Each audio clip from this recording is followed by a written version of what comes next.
I have just arrived to India! A country you might think is poor, but is actually rich. Rich with people! There are 1.3 billion of them. With culture, they have more than 1 million gods. And so many religions, even cricket is considered one. Rich with symbolism. So many dances for so many occasions and festivals. With food, flavors, and color. India is rich, and for the next 20 days, my goal is to become as Indian as possible. So I'm turning vegetarian like many of them. This is my last piece of meat. I'm dressing up with more colors, and I'm trying my shot at their religion, cricket, unsuccessfully so. If in the next 20 days I can capture 1% of India's magic, then I'll be rich just like them! Hey, I hope you enjoyed this video. My name is Tony and I helped edit the video. We have 7 more amazing videos about India coming your way.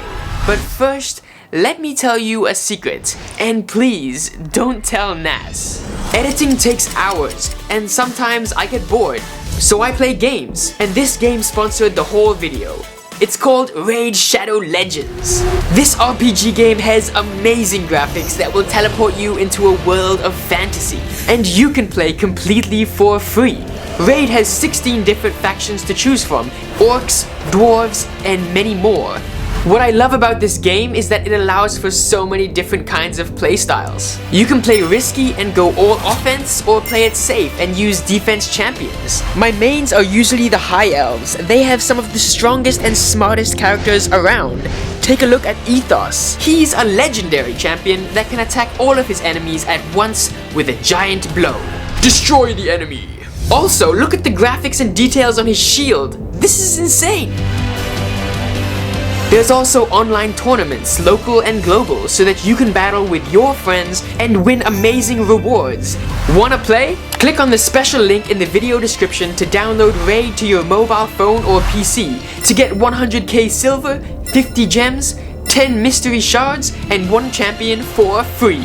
Slasher. You will find extra rewards here in your inbox for the next 30 days only. Okay, my break is over. I gotta get back to editing. Enjoy the beauty of India.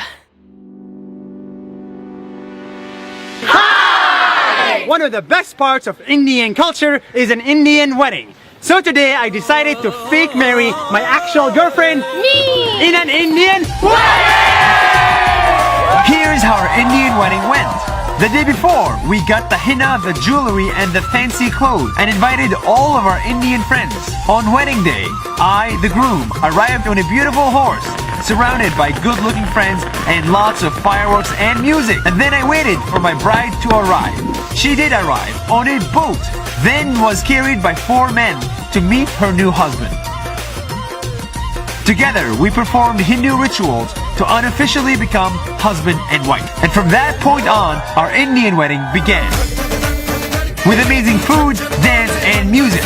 It's true, our wedding was not real, but the richness of Indian culture, weddings, and people are as real as they get.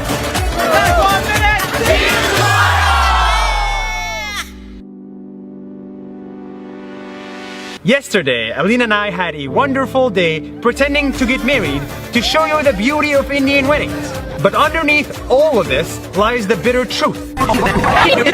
People like her and I are not supposed to get married. We have different religions, different age, skin color, and income. In India, we would fall in 2 different castes. And in the caste system, you're only supposed to marry the ones who are like you in terms of religion or social status. If they're not, then you're in trouble with your parents or society. It almost feels like society expects me to marry her parents, religion, money, or career, and not her. As if your loved one's personality or humanity doesn't matter. This is not just India, it's all around the world, even where we come from. Reality hurts. For every marriage that takes place, remember, there are tens of others that don't.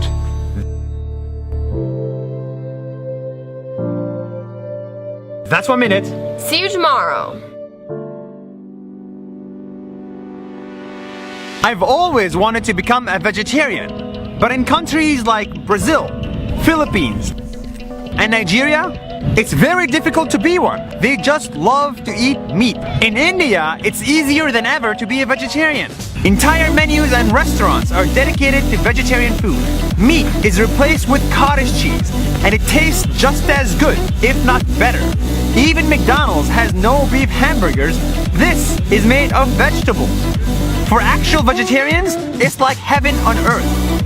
All of this because in Hinduism, a cow and its meat are considered sacred.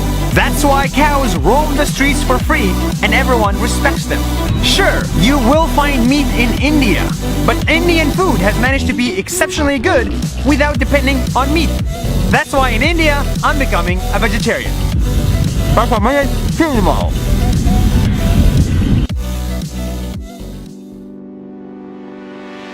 What you see behind me is real fire eating human corpses because I've just arrived to the city of Varanasi where people come to die. It's the holiest city in Hinduism. It lies on the banks of the Ganges River where millions wash their sins away by bathing in its water. And when you enter that holy river, it's like a whole new world.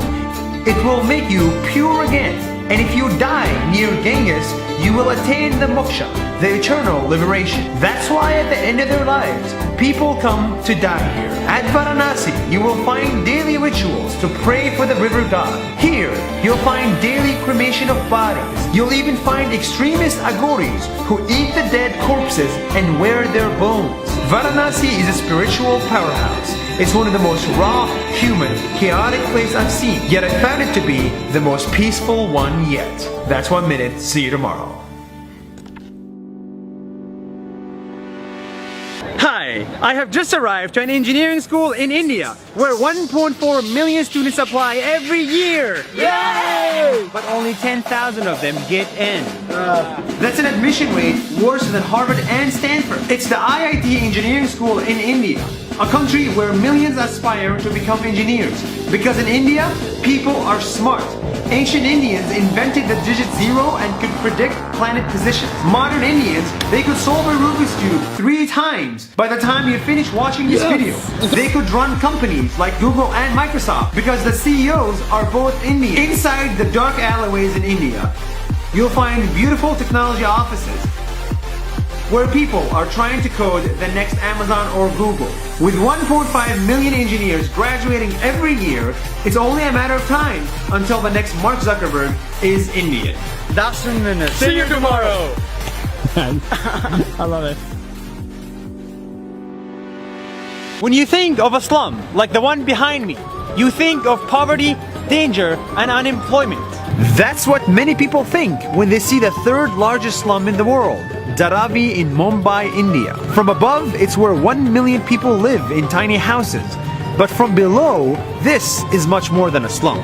It's a place that generates $650 million every year. It's where I saw a huge recycling business, pottery business, leather, and garment business. This product was made in Dharavi, not Milan, not New York or Paris. Here, I struggled to find someone who was not working.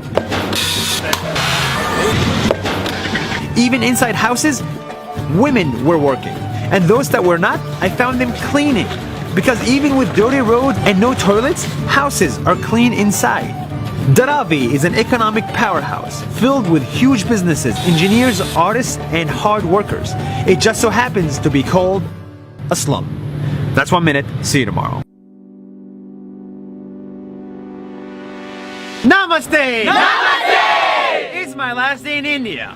And in the past few days, I have tried to become as Indian as possible. I dipped my body in their holy river, the Ganga. I ate, like many of them, vegetarian food. I visited their pink city, Jaipur, spiritual city, Varanasi, and their slum city, Dharavi. And I got arrested by their police for droning.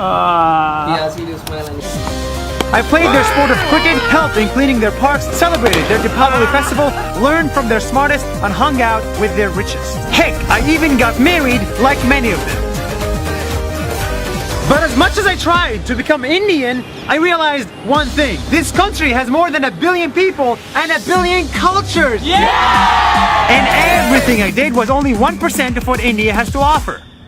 With words, India is one of the most diverse, welcoming countries in the world. Without words, India is... That's 1 minute.